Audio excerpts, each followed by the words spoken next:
Okay, so we're in an undisclosed location. We doing just meeting up with some guys before spring gets here. We got a table of guys over here on our left, which is out of screen, but anyway, Mr. Fertigation made himself present, so appreciate that. Blessings be upon us. Amen. Yeah.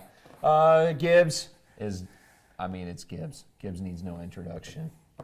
Been here, done that. Yeah, that's right. And Travis. Travis from Minnesota. And we've been talking to Travis on soil tests, and Gibbs and Ben went through some of them beforehand, made some notes, and we got guys that just love when we talk about soil tests. So, what are some issues? What are some, what are the good points? What are the low points? Different types of soil tests. Yeah, exactly. Yeah, we've got a Haney. We have what do we have? Malin We got a 3 standard soil test. Okay. We got a Haney, and then just another standard, couple standards. And then, I don't know what we got here. What is this other one? Just a real basic gridded. Grid map. Yeah. Grid map with lots of color. Yes. It's that fancy book you get. It's like 8 pages, but doesn't have any knowledgeable information. No, That's it's right. just color. It's just a beautiful, pretty picture. Yeah. Like, Green is good, book. red is bad. How much green do I have? Yeah, I need more green. I need more green here. How do I read it?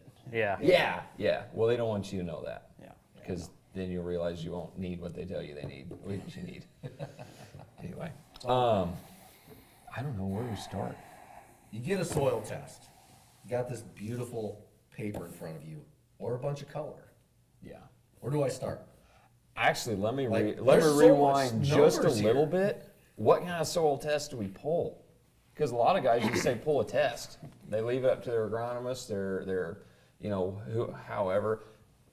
Johnny, when you're pulling soil tests, how often does someone request specific soil tests, or they just say pull soil tests? Every time. Every time. Yeah. Yeah. So the importance of knowing what to pull. Gibbs, if you're going to go pull a test, what's the first one you're going to pull? Depends what time of year it is. If it is a fall, and I'm just gonna do a grid sample of a farm, I'm just gonna do a standard, probably a Malin 3 test, just a standard soil test. I'll probably grid sample it, 5-acre grids, depending on the field size and farm. And I just want a guideline of what I got out there, parts per million, base saturations. If it is spring, early summer, corn's planted, V5, I want to side dress nutrients or know what I have out there. Do I need to side dress? Do I not? Maybe I need to side dress this and not this. I'm gonna pull a Haney test. I wanna know how much is out there, how much is available, and how much I should apply. Fertilizer's never cheap, even in a year where it's cheap. Yeah, it's still an Application, expense. Time. For example, this last year, I pulled a Haney analysis at V5. It said I have 151 pounds of nitrogen out there, available nitrogen to the corn plant. There is no rain in the forecast for 14 days, and we haven't had rain for the 20 days before that. So I did not side dress any nitrogen this year on my corn. Mid-season, we still had excess amounts of nitrogen out there. That's just one element, that's just for broad, on a Haney test. So right there, that $45 test I took on an 80-acre field that cost me 50 cents an acre saved me, with the price of nitrogen, about $40 to $50 an acre, plus my application. Yeah.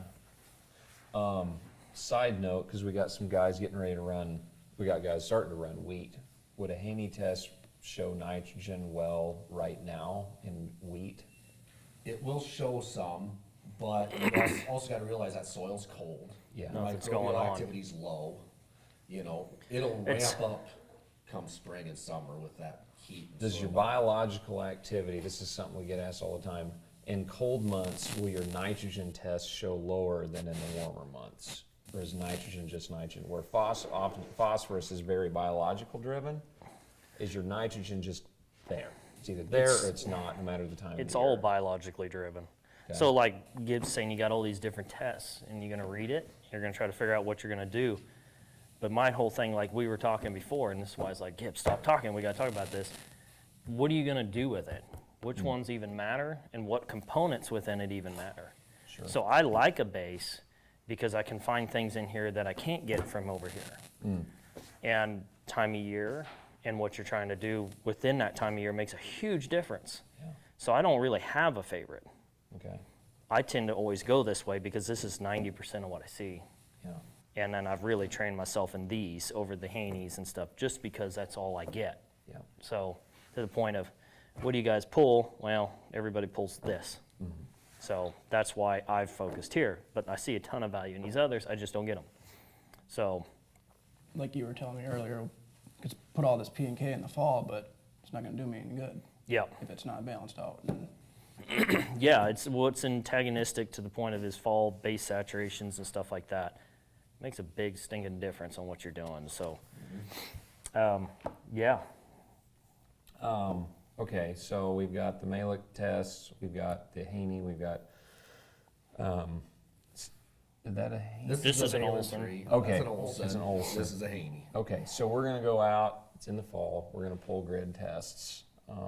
We're not gonna necessarily go with a Haney test in the fall. Did you agree with that? Pull your Haney more during like the to pull- growing season? Everybody's got their opinion on it. If you want to pull a test to see what you have out there with a Haney test, you can do that. If you look at the Haney test compared to my Malin 3, these numbers are completely different.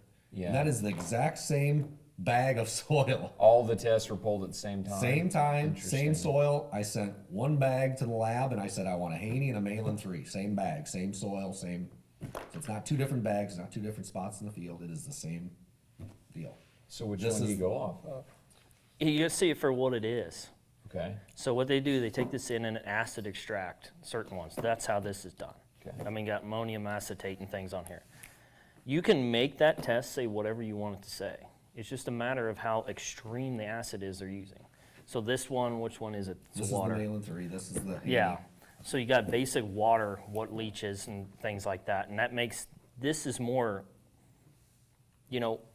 enzymes breaking it down, releasing it, organic acids coming from the roots and things like that. What's going to release? You're trying to mimic that. And does that matter? Or are you looking for the actual biological release versus just what's available? So I don't really, which one's right, which one's wrong? There's really not, that's not the question. The question is what are you working with? Okay. That's why I like this side, because this is what I have. This is what Travis has Yeah. to work with. So was telling him earlier is that basically this is what your soil is comprised of. This is how it's responding to the biological activity due to we don't have a Haney to look at, what is coming available. And this tells me what things particularly to watch, not use, or use. So tell us, what are we looking at here? So he's got base saturations, he's got, your basics, calcium, hydrogen, potassium, magnesium. He doesn't That have is your salts. first thing you're looking at. That's the first thing So I look Ben at always asks due to the for. fact that that's what your soil is comprised of. That's what's there. So those are the factors that make a difference in your pH and things like that. Drainage, CEC, things like that contribute all back. His deal, this one, he's got organic matter like I talked in a podcast a I'd while love to have back that about. organic. Oh, Yeah, dude. 9% and 5, stuff, 7, and that's from 9. his area. Dang, What's son. what's the average? 6? Yeah, he's got 9.6 on here. 9.6 organic Yeah. matter. Yeah, Mother of God. and not manuring. And no manure. just no manure. No manure. So those factors can contribute into his reservoir, what he's cashing out of his savings account and stuff like that. And that's what these ppm start coming in. Parts per million. Depending on where you're at in a year is going to make a big difference on this number. And this one was October. Yeah. Yep.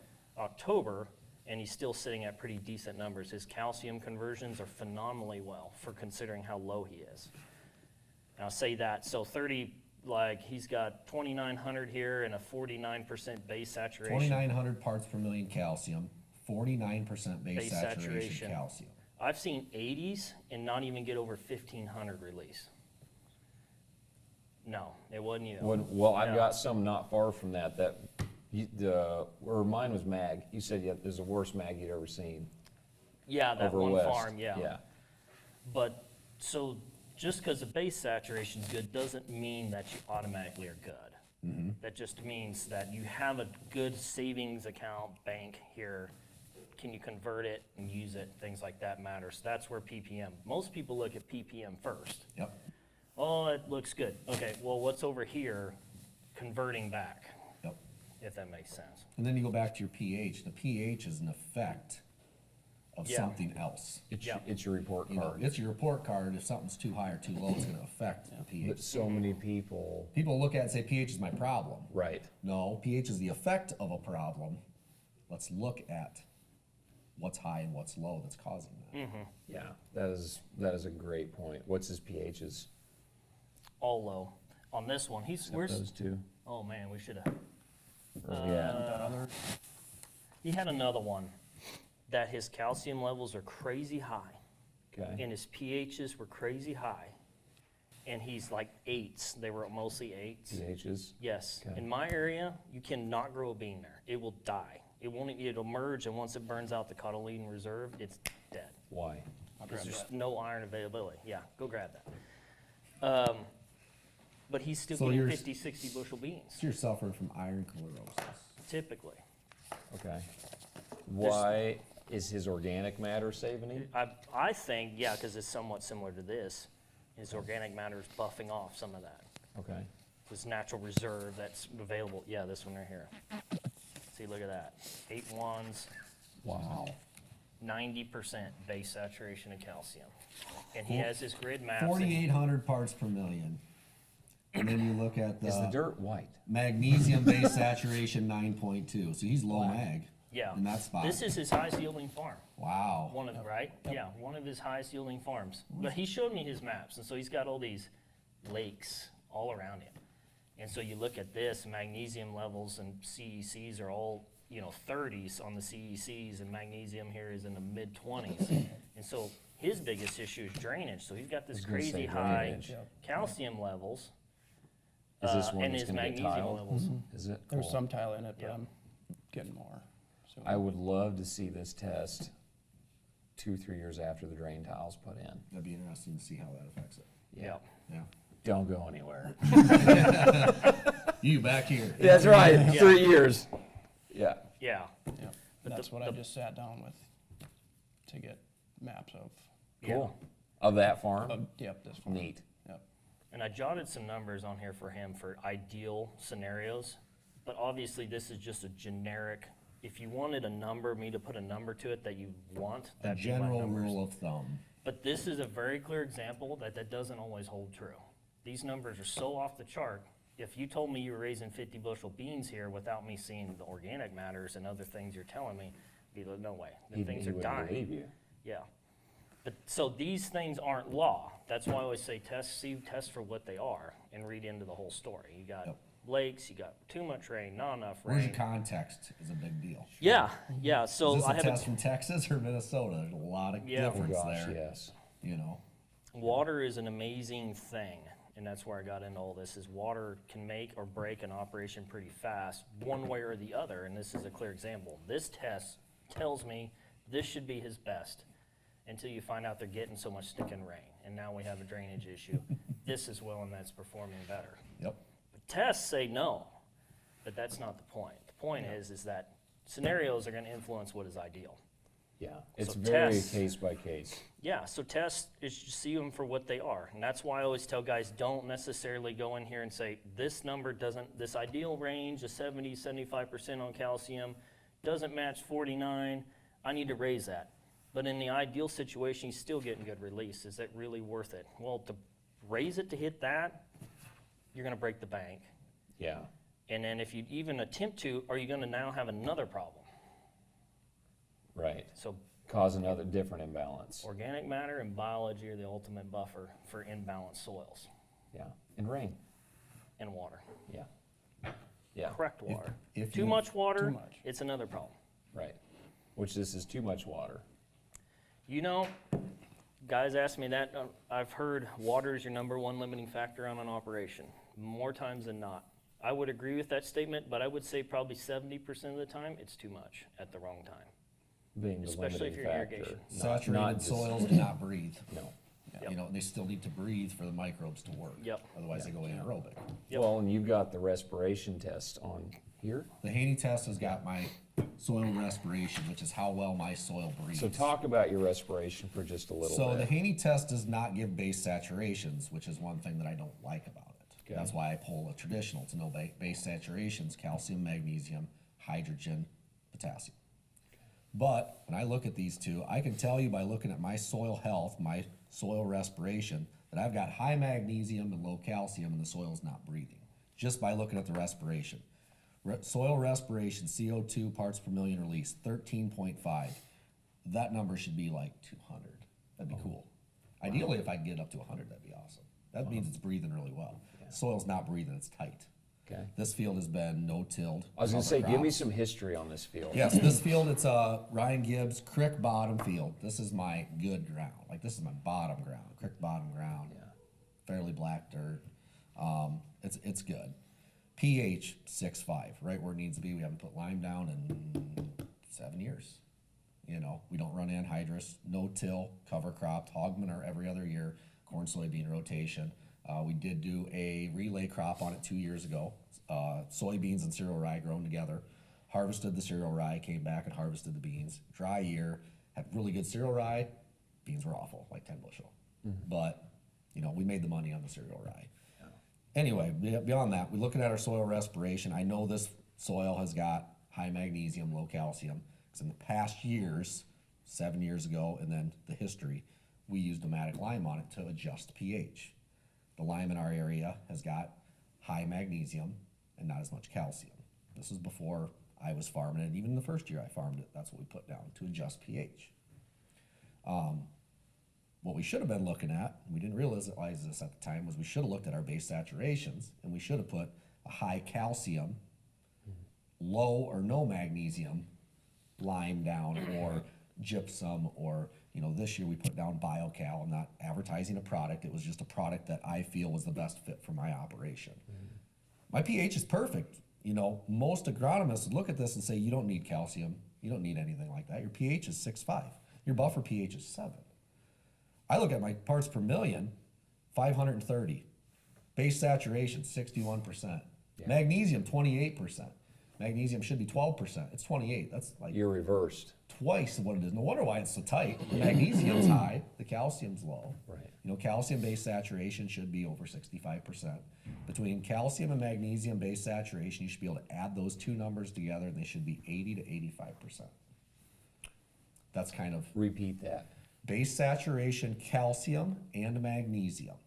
When you add those two numbers together, they should be between 80 and 85%. But you don't want 40% magnesium. What's up, guys? Josh here. Ben's on the other side. Just wanted to drop in and say, check out our newsletter. We have someone different write it every quarter, and someone who really brings a lot of value in regards to knowledge and management on the farm. You can find it. Check out the link in the description below, and it will take you to it on the website. Send it to your dads who still read on the Kindle Fire. They'll love it. Like mine. Yeah, same. I got that from my dad. Check it out.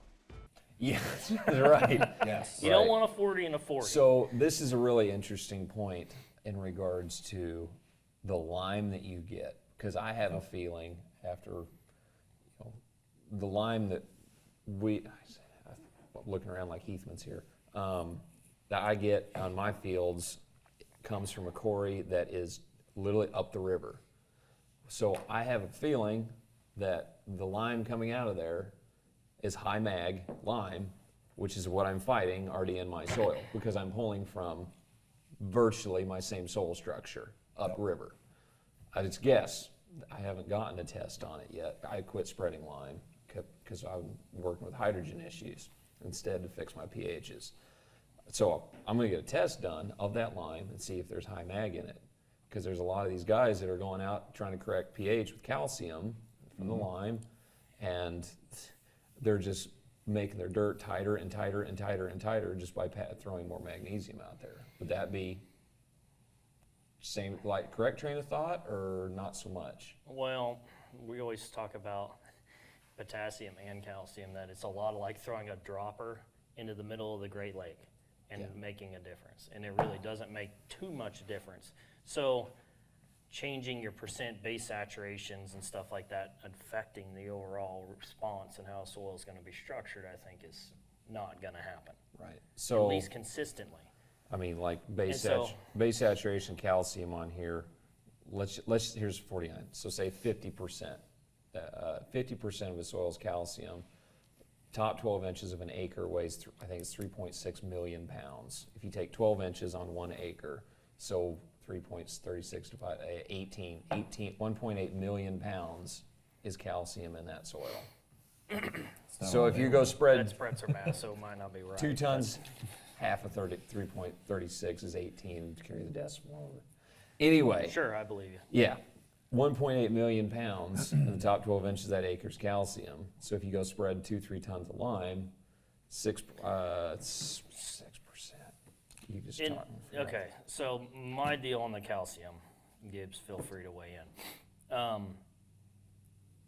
It's not necessarily do you need lime, do you need to change the soil? It's at what point, price-wise, does it make sense to switch to something cheaper like lime? So if you're getting close, you're getting good conversions, you can use a foliar or a high-grade lime or calcium, so CN9.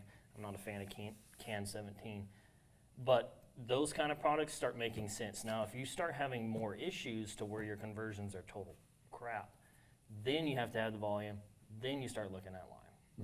And that's the way I view it.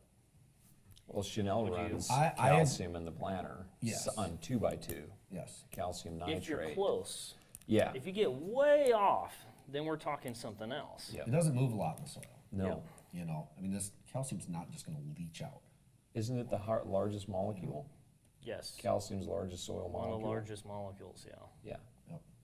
Now, I also feel, and this is my opinion, getting different species, multi-species cover crops out there to get biological activity to help make these nutrients, calciums, your magnesium stuff. I've seen soils with high magnesium, calcium wasn't super high, beautiful cottage cheese soil. Yeah.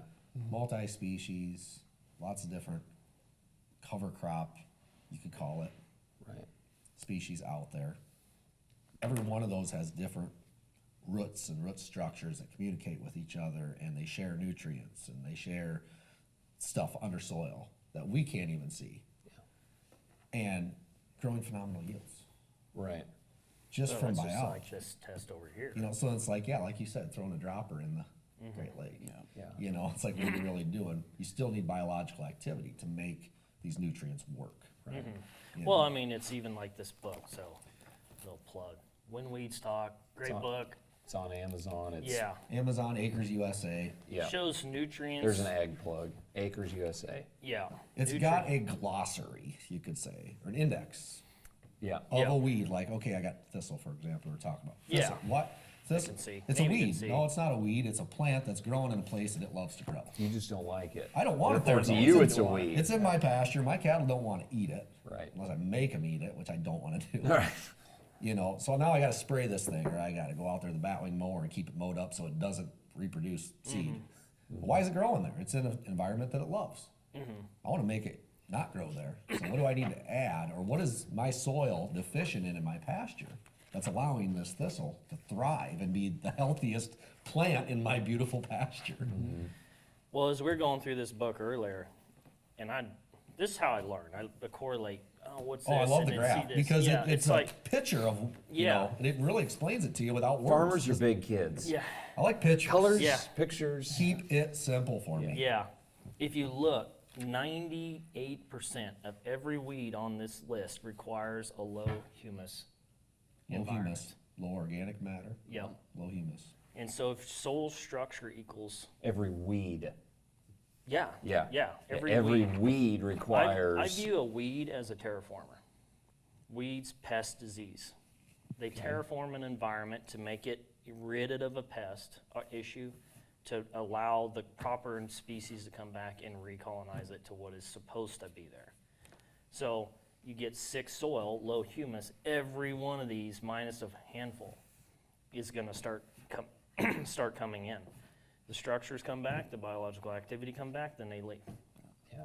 To the point of Ben's White Rabbit podcast, that's exactly what's happened. Yeah. Is I got pigweed, and if we go in here, pigweed and palmer, and go in here and find that, it's going to show nitrates and things like that I did. Loves and, nitrogen, low organic matter, Yeah, high potassium. magnesium. all those issues. So health. Yeah. Yeah. So soil health and in biological activity is key. That's the ultimate buffer of Yeah. any error you may have. That's why I'm like, These are a gauge for what not to use and what to use, not for what to change. And guys don't seem to figure that, they want to change it. They want to add. If you're a fertilizer salesman, you want to preach that. Right. We need to change this. This is the ideal numbers. I love this book. So that's why I kind of. So the native pasture, we've talked, there's CRP, I think everyone in this room is, deals with CRP or very familiar with it. And Ben's talked about this. You go out and you'll plant, say you're going back to CRP, you'll plant that field to your native grass. The first year there will not be a single blade of native grass out there. It will be this massive weed jungle. Yeah. In year 2, you'll see a couple clumps of grass. Year 2 or 3, or year 3 or 4, it's native grass. Yeah. It's like And most people think that that's choked out, but it's not. I can attest to that. You think it's not there? pigweeds are insanely resilient. So is kochia. And that's a Yeah. big deal in my area. And so it's like the weed germ on a seed is between 45 to 80 years is how good the germ is. Yeah. And so you can't tell me the bank's gone. Right. And they've contributed 3-foot pigweed is 750,000 seeds Yeah. for one. One healthy one. Yeah. Well, And and so- so I reference a native prairie, a balanced native prairie. You go out there, you've got your forbs, you've got your legumes, you've got your grasses, you've got all these different species. And, where you've got all the different species, if you guys will go out and just spray 2,4-D to kill all the broadleafs. I want more grass. Grass is gains.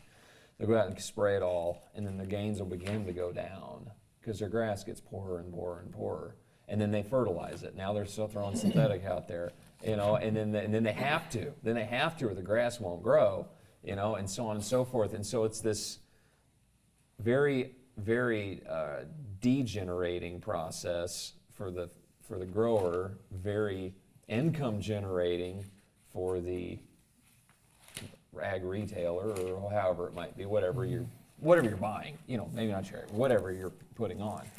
But in a well-balanced native prairie, you don't see pigweeds. You don't see kochia. You don't see water hemp. Now, granted, literally, the field is on the other side of the fence, loaded. You get to that fence line, you will not see a pigweed across that fence.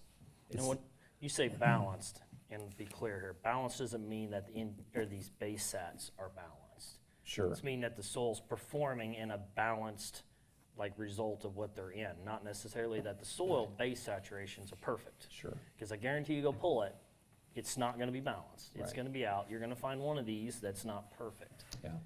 So, One of the best dirt, Ben is one of my tests. He's like, this is the best soil sample I've ever seen on your ground.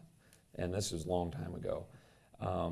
It was a deer plot I put in where my dad fed cows for 40 years in this little area in the pasture. And it had, guys are gonna say, well, it's full of hay and manure and everything else, but it had weeds all the time. Always had a combination of weeds, this jungle wreck when the cows weren't in there. But it was all, yes, phos was high, but it's like everything was in proper ratios back and forth. And dude, it was beautiful. It's so good. That's a side tangent, but yeah, it could have high levels, but if your other levels are higher too, like you said, it's all ratios. Yep, it's ratios. And somebody I think brought me that, one in my opinion, I've got a book, but I didn't bring it. Your soil test and the nutrients you have in your soil are also tied with plant disease as well. Certain mineral deficiencies, and that plant doesn't have the minerals. Now its immune system is weakened or compromised to where a disease. That field Can was get into zinc, 9 parts per million. 9. This one? Is that the high zinc? Yeah, it's got That's 5. high. So 5 do you parts per fight million. disease in that field real bad, Yeah, there's, especially in beans. but not so much in corn? No. No, means- but his is soil respiration. Okay. So like your people, I like to talk about people compared to a plant, that your natural defense system is biologicals first. And so Your the gut plant biome. is the very same way. So a plant root is identical to a human intestinal tract, flipped the other way. So you have Okay. wart hairs and all these other things, and then the biological deals on the outside. of a plant. Yes, so the Okay. first indication there's an issue comes from the biologicals sending signals through the plant to get ready. And so that is a major factor when you have a bad drainage issue and your biology is like dragging because it's an anaerobic. Now you don't have a defense system proper to be able to fight it. So the answer everybody has is in-furrow fungicides, in-furrow this, spray it 500 billion times the fungicide. Now you have essentially an antibiotic addicted plant. Yeah. We're not using antibiotic, but just comparing Same it to human. concept. You Yep. spent a whole lot more money. Yep. Yeah. And so it compounds the problem. So I'm not one that's big on in-furrow fungicides, unless it's like stupid cold and early, like some guys like to go real early planting. That sometimes works, but I feel it sets you up for an antibiotic addicted plant. You're gonna have to keep fungiciding because you've already beat the system down. Let's say like 2 years for you to recover from an antibiotic. Probably depends on which antibiotic. It's a Yeah. long time. Well, now there's a lot of studies linking ADHD in kids to antibiotics for ear infections when they were kids. Yeah. Crazy. Yeah. Things But come I together. didn't say that.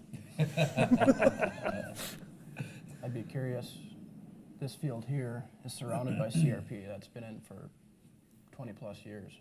Should pull a couple soil samples out of that, In the CRP. the native grass, and see what it is compared to the crop ground. I was always told when you pull a soil test or grid sample of your farm, you go into the fence line and pull a sample there. That's your baseline, because Yeah. that's what it was. That's what it was. Now That's a great compare point. I'm gonna do that. That's a great point. Yep. I think I've seen them before. They blow your mind. Like, Yeah. how did we get to this? Right. How did we get from this to this? Yeah. Man, did I mess this up. I know. And sometimes the best thing you can do is just plant it and go golf. Don't Yeah. do a whole bunch of applications That's and crap. that's Yeah. What are you doing in your field today? Top golf. yeah. Right.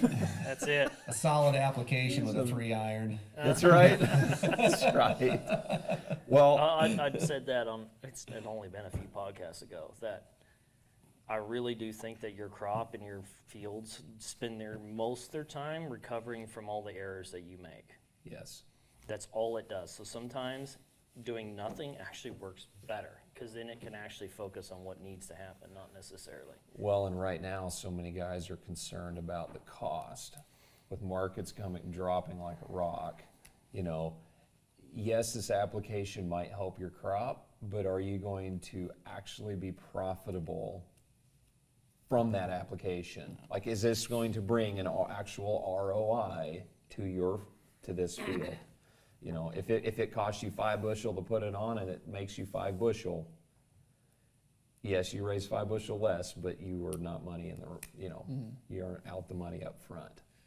So we're deficient in something. Now we gotta apply something. Raise your hand if you've ever applied something, didn't see a response. Oh, I do everything right. I'm just, Okay, I'm doing what you do. Oh wait, I forget. nothing. Remember the last podcast? He's the guy that does nothing. Everything works. That's right. We got a system that's already, it'll fix itself and heal itself. But we Yeah. as farmers want to control We're very everything. impatient. Like, I want to apply this. I need this. It needs to go now. We're very impatient. We don't like the thought that we're raised organic a couple % over a lifetime. Yeah. A lifetime. Dude, how old's that dirt? Now there's, I'm not gonna get into how old the earth is.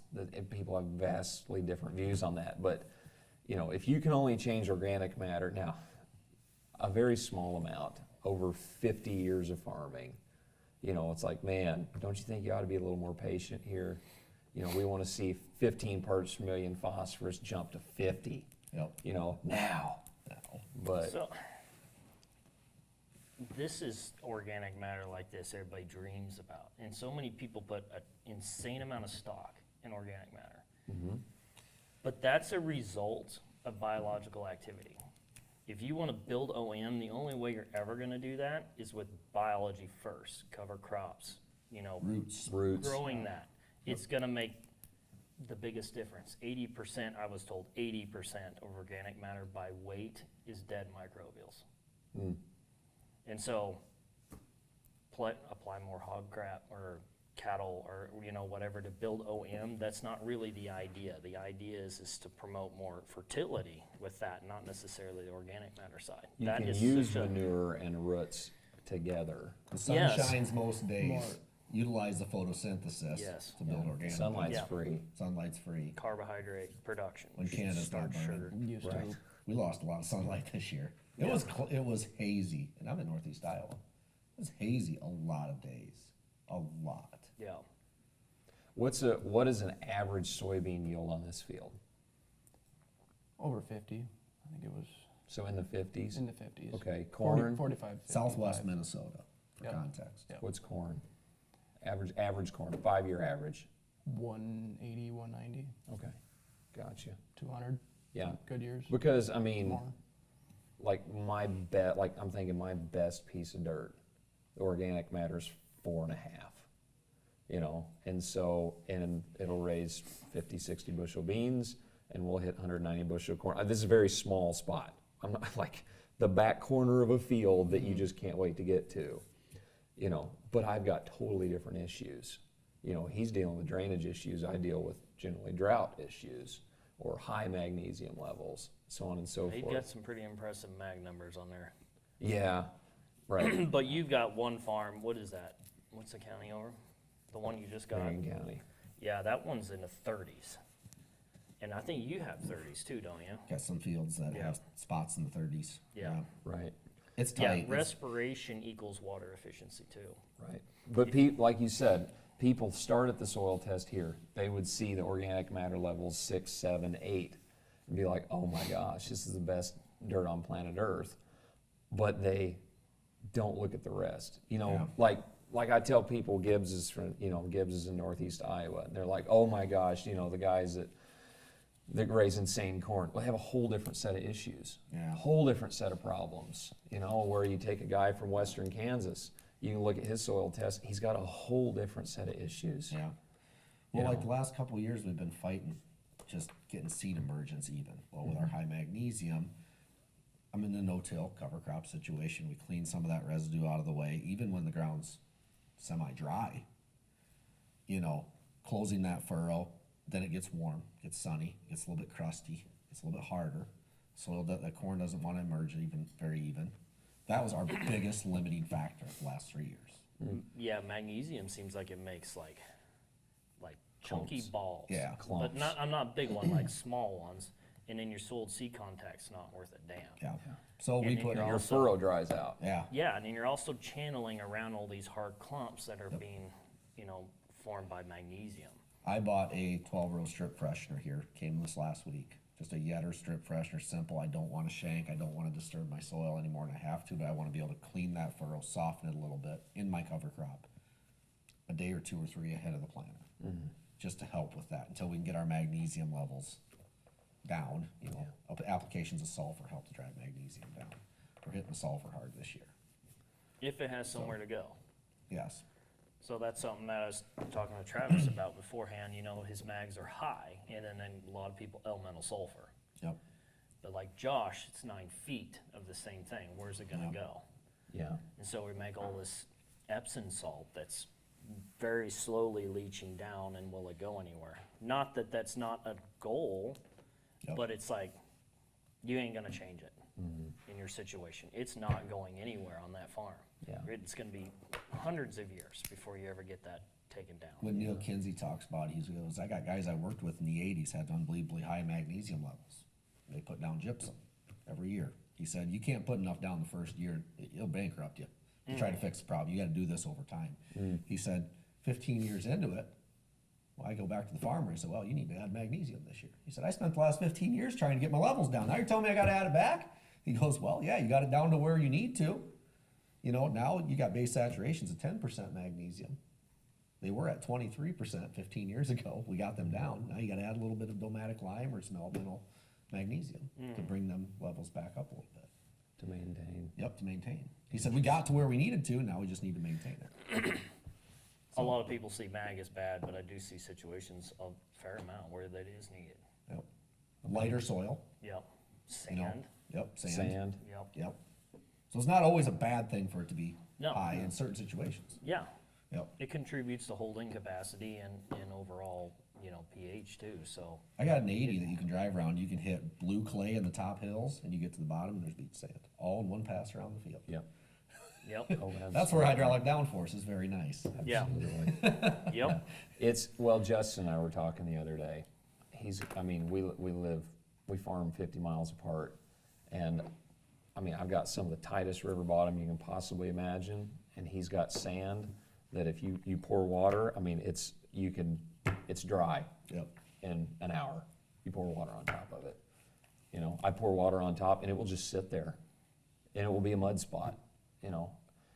Two totally different problems, and that's just water. I know guys that wait, go plant your tight ground, then wait for the rain, and then the day it rains, go plant all your sand that day, because they can't pull the planters up the hills in the sand unless it's wet. I've had that. They just happen spin before. out. Yeah, Yeah. it's like Really? blow sand, and you gotta have moisture in it to be able to pull it, Clean it and up you a can't little bit. track. Yep. It is just wild. Yep. So everybody's got just erratic. We've had to pump manure where they had to pull the tank down the hill because Go it was- uphill and then come down. I've heard fertilizer rigs having to do that in It's these just so crazy sandy, steep hills you know? like Preston's. Yeah. I remember Yeah, I that- know a guy that would do that, go up the hill and then slide down the hill. Wow. with I the told my driver. old man I'd make more money off that 17-acre field if I just put up volleyball nets and sold beer all summer. Oh, yeah, I was like, it'd be way more profitable per acre. No crop insurance needed, yeah. just liability. There's liability. Oh, that's great. Okay, so on first step, you're improving drainage. On On soil test from Minnesota, high organic matters we just talked about. Where do we start? So you get his map. It's like he's got all the lakes in the Wichita area within like 2 miles of his house. Surrounded by water. Yeah, it's lakes everywhere. It's Yeah. only like Potholes. 10,000 it's or like so. it looks like Sloughs. It looks like It's Louisiana, sloughs, southern yeah. Louisiana. Cattail sloughs, marshland. every That's section. that's the Boom, boom, northern boom, boom. term is slough. Yeah, Yep, cattail slough. yeah. Isn't that the name for a gold? Isn't that a gold slough or what is that? I have no idea what Okay. you're talking Yeah. about. And it That does muck. machine that actually sifts out the gold. I think it is. called Oh a yeah, slough. they call them a slew or Sloughs. Sloughs. There you go. Yes. We're gonna do some sluicing today. Thank you, Eric. Yeah. The Alaskan boys. Yeah, that's right. I had a story I heard about gold once, and it actually has to do with Iowa. Where's it at? Let's dig. So there was a farm. That's why they want mineral rights on all these carbon contracts. Probably. Bro. There was a I knew it farm. there. I knew there was a connection. There was a farm. This is a story I was told by a well driller. I don't know if it's true or not, but the story, whatever. So they were farming in western Kansas or the Panhandles, and they left and they went into Iowa and they were going to go ahead and irrigate, and they were in one of them areas there's water. So they drilled down and they put a hole in, put up a pivot, and start irrigating. Makes it like a year, and the well's bad. The pump is ate up. Pulled the well out. Must have been a bad pump, put a new turbine in the hole, stuck it back in, went again. Another year, pump's bad. What the hell? Pull soil samples, the frickin' bowls are being ate up by gold flakes. It's sucking gold through the well. Huh. So all you gotta do is pump it up, run it through a sifter. Yeah, that was the story I was told. I don't know if that's real or not, but anyway, so So drainage. if you're wondering why we're paying $20,800 an acre for Iowa farm ground, it's not because it's 80 CSR flat. No, It's because we Something got else gold. done. You got There's gold, gold. under We there. got black gold, and then it goes to yellow. to yellow gold. Yeah, Iowa dirt. yeah, we call it dirt. Yeah. So first step. so I was, like I mentioned earlier, In a declining agricultural economy, with that in mind.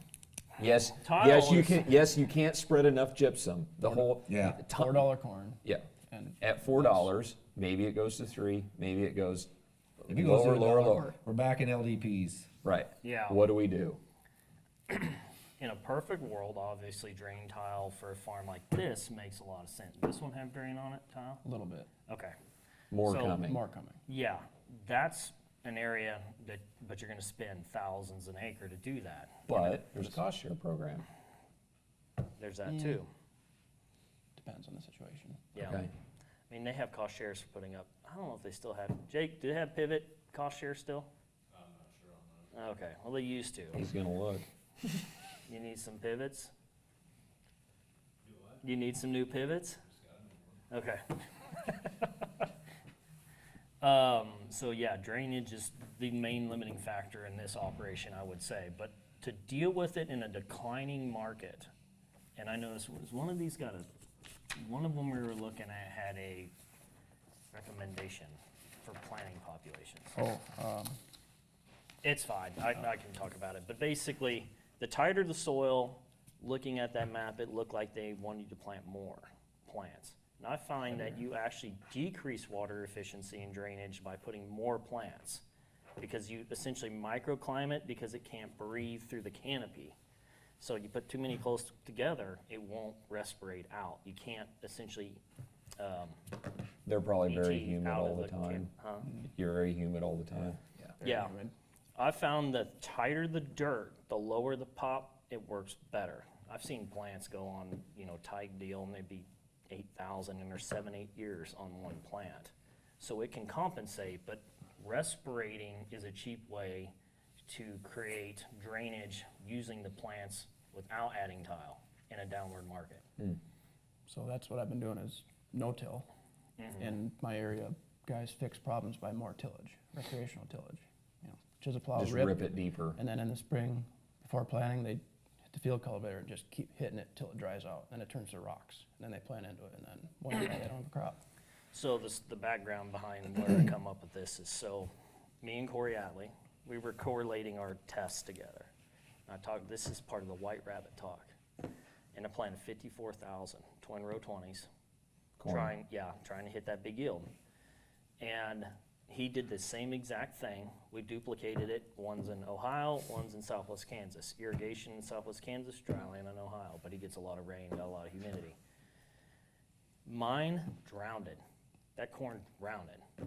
Corey's did Even not though you drown. could control the water. Even though I'm dry, it drowned it. It killed it. Didn't you also say you did really extensive tillage on that field? No, I didn't do just extensive fertility. But it drowned it, and we duplicated our programs pretty evenly. He didn't get the response, but his corn didn't drown and die. The difference is that he has drain tile under that, and it was draining out. So he was compensating for the microclimate runaway with drain tile, and it worked. There is cost share for pivots, by the way. There is? You want to guess who told me? One guess. I don't know. Mason. Oh, okay. You want to know? Mason knows. Okay. So anyway, population can drive water issues. It can drive pH down. So if you put too many roots in an area, they secrete an organic acid that will actually make the pH drop. So that line on my test is almost a full point drop in 1 year due to that. So overpopulating can drive pH down, Okay. Seed which guys is happy. anaerobics. Huh? Yeah. Seed guys happy. Oh, yeah. But that 1 year, I learned so much from that one deal. It was retarded. Best thing you ever did was that, just to learn from it. Yeah. Even though it cost you money. Oh, yeah. There's your education Yep. for your university needed. Right. Yeah. I think I'm saving you 100 grand. That saved you $100 grand. Aaron, we're out of time? 21. Yeah, we're pretty much. Need to wrap it up. Okay. All right. So, check You got any more population. questions on this? Check population. Yeah, so he's And- planting 33 with a 200-year goal? Yeah. 33 is a max, and Oh, yeah. So what was the average? the average is about 28. 28. Okay. Which GDUs is gonna make the difference. He's so far north. You're a lot farther north, yeah. So you need more plants. You can compensate for lack of days with adding more plants. Okay. Like essentially, just think of it as manufacturing plants. You got so many manufacturing plants, and they can only run so many hours in the whole year. The idea is if you just put some more plants in there, you can compensate for the lack of time. If you have what it takes to feed them. If you can Yeah. feed it biologically, and if you can feed it fertility, and not drive pests and disease and everything else with it. So, in the south, it doesn't work quite that way. We look for plant efficiency. He's looking for more Because we like got acre lots of growing efficiency. season. Yeah, acre efficiency versus plant efficiency is what's your limiting factor? Him, heat, days. Okay. You get into Canada, it's that too. You just don't have enough days. Yeah, So, we could get a snowstorm in early October and be done. And you can row spacing, that's another one that a guy can play with. And assuming you don't have to buy, something to change your whole operation.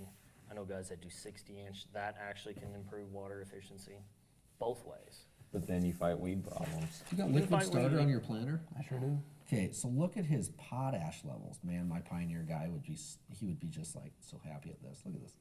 500 parts per million potash. The low is 211. Okay, would adding a So fulvic high. in furrow help to make the nutrients more available? More available? Or bring It them into the depends. plant? It depends if you're looking at, Because he's got a lot What's of his nutrients out what's here. his mags though? well, mag, I wouldn't worry I mean, as even much. his phosphorus levels are good. Yeah. There's a few low spots, but Yeah. for no manure, they look pretty good. So what was your question? Fulvic to bring up You got all potassium these available? nutrients here. How do we bring them in? Yeah, how can I use them? Obviously biological activity. Mm-hmm. Would adding a starter with a fulvic help to not only well, it's going to help with the starter, but help with the nutrients that's already in furrow, bring them into the plant. Oh, yeah. Anything, so fulvic's non-selective carbon to me, sugar sweeteners are bacterial driven. Sugar sweeteners would be an option to Yeah. feed the biology that feeds the plant. Yeah. The plant Yeah, doesn't this just grab one- molasses and suck it in like, damn, this is good candy. Yeah, yeah, this one he asked Right. about liquid humics or something here, and I didn't think it would work as well here compared to his other one This over one. here. This field would That's work the better than humic that one. field. Which, Yes. this one's the one with the really high calcium. Lower and organic high matter. pH. Yeah, Yeah. little lower organic matter, and this one's the one that looks phenomenal. Okay. So this one would be fulvic. This would be a feed humic. biology. This one's more stabilization and potassium. Everything here is all lower. Yeah, your base Most saturation potassiums are- potassium is low. High-grade potassium or potassium hydroxide. And so liquid humic is a potassium hydroxide suspended product. Yep. It's 12%. Yeah, 12% humic. Potassium hydroxide level, I can't remember what it is off the top of my head. We can find out. Yeah, we can find Soon. out, but I was thinking in the bio, the humic K, water soluble, I think it was 12 or 15% potassium. I yeah. think that's correct. Maybe 15%. I think that's correct. Trying to think of that off the top of my head. Yeah, but Feed your biology, let your we biology talk do it. about good organic matter and you don't need humic as much, but True. this scenario, it's potassium. Would you spread dry fertilizer on this? Dry what? P and K. P? No. K, you're getting chloride. If you're gonna Okay. use potassium, I like potassium sulfate. I know Yep. it's more expensive, but you need a lot less because it is more plant available. Potassium chloride is 2% usable, right? Or do you know this? For some reason, 4% sticks in my head, but Okay. I'm not saying that's right. I know for sure So I below thought somebody 5. told me it was like 4% available. Yeah. And I'm like, there's no frickin' way. Yeah, Potassium two- chloride? Yeah. So it's Potassium gotta be more chloride than is that. only sub 5% efficient. You can only get about 5%. Holy KTS, cow. So 100 pounds potassium per sulfate. acre you're putting down, take a getting handful out of it. 5 pounds at best. yeah. Yeah, that's a plant available. KTS sulfur is about 12%, is what I remember. So- You get up into some of these others, I'm not unsure on the hydroxide, but I know that potassium acetate's near 50%. Probably lower use rate. Oh, yeah. Yeah. It costs a lot more. And like corn crop, for example, uses a majority of its potassium later in the season, midway and later through the season, not early in the season. So if you're Y dropping already and you've got lower potassium levels, adding that in with a Y drop system. He uses later, but uptake is important early. And Okay. that's where nitrates and chloride will just stop all that. Me and Johnny and you were you riding on this last night? Somebody's riding. Anyway, we were talking about chloride. Limiting factor on the front end was nitrogen and chloride blocking out phosphorus and potassium and calcium because it can't take it in. So you need it for grain fill, but the front end response on how much it can take in early is going to make a difference on how much it can hold. So tall corn, everybody loves that, but tall corn is a plant compensating for excess nitrogen and chloride. Interesting. Real So quick, we were talking with, We're gonna, Johnny, to be honest. okay, yeah, we'll Johnny's gonna be talk on about X. it next time. Yeah. real quick, we looked at Minnesota. Beautiful, high organic matters. His number's a lot higher than mine. Eastern Iowa, it's black gold, yellow gold. My yield gold is 300 plus this year on this creek bottom ground. This is the one I always like to push because it's like right next to the building site. Yeah. How It's many easier. ounces of gold? I can't tell that because we are being recorded. I don't Oh, want- yeah, That'd I be don't want to let conversation everybody for know later. how much is actually out there. okay. I've been buying a lot of stuff recently. Come looking for it. Come looking for it. I got Come and hogs. get it. We're gonna get a I call. got Big Barn. We're gonna get a call from a lab. Why is everybody wanting like soluble Soluble gold gold test. Water gold test. I want gold Showing analysis. trace elements. Or mailing 3. Where do I start with this? History on this. No-till cover crop. It was soybeans last year. It got 3,000 to 3,500 gallons of hog manure applied this year. Let's just say 30, 40, 40 analysis, NPK, just simple. Because it had a lot of water in the pit because we had overstocks in there too long, yada, yada. I put down 100 pounds of dry humate. I put 750 pounds of BioCal down, which is 32% calcium, 7% sulfur, 0.1% boron. Dry spread this fall, real water soluble, granular, real small powder. We put that down. Honestly, I got a lot of fertility out there. Yeah. We had a dry year this last year. Probably some It was nitrogen beans carried last over. year? Yes. Okay. Going into corn. I got cereal rye cover crop planted, and the reason is the whole outside around and by the timber, 90 foot out is all gonna be seed production, and the center of the field will be corn production. Having way too much damage from beaver pulling all the corn stalks into the creek, coon coming out and clearing out acres at a time, and deer, which deer is still gonna come in and eat the outside rows, but Yeah. trying to limit it. Sure. Bring in some biodiversity. Where do I start with this? I already put some calcium down. I put humate down. The reason being is, for those listening, this soil has high base saturation magnesium. Our aluminum levels are through the frickin' roof on this field. It's had hog manure on every other year for the last 7 years. My other fields that have not had hog manure do not have high aluminums. I don't know why. So I put the calcium and the humate down to hopefully bond to them heavy metals. Because not only is it showing up in our soil test, it was showing up in my plant sap analysis all summer long, excessive, last year, and in my soybeans. Yeah, I'd be curious on the nitrogen side, like you said. I was gonna say, I would I'm not think putting anything down except for some thiazole with the planter out the back. There was Where I can beans put in- last year, That'll help some. and it's That'll been, yeah, but it's beans last year, so there's in from beans. Cover crop's gonna hopefully pull excess available. Excess. Honestly, And- I'm wondering if you said it had cover. And Yes. you'll plant green. Yep, I'll plant green, we'll And kill how it off long you later. gonna leave it? That all depends on weather. We are currently, I still think we're still in a D3 drought. We had 8 to 10 inches of rain last year, which we're in a 32-inch a year rainfall environment. So we were in a drought. Our little section at least was. So Yeah, that's my cover crop termination will depend on the moisture this spring. Right now, we've got 2 inches of rain, moisture, since November, and that was in snow. Every chance of rain I've had since then has been like next to nothing. I could go out right now and dry spread in my fields in February.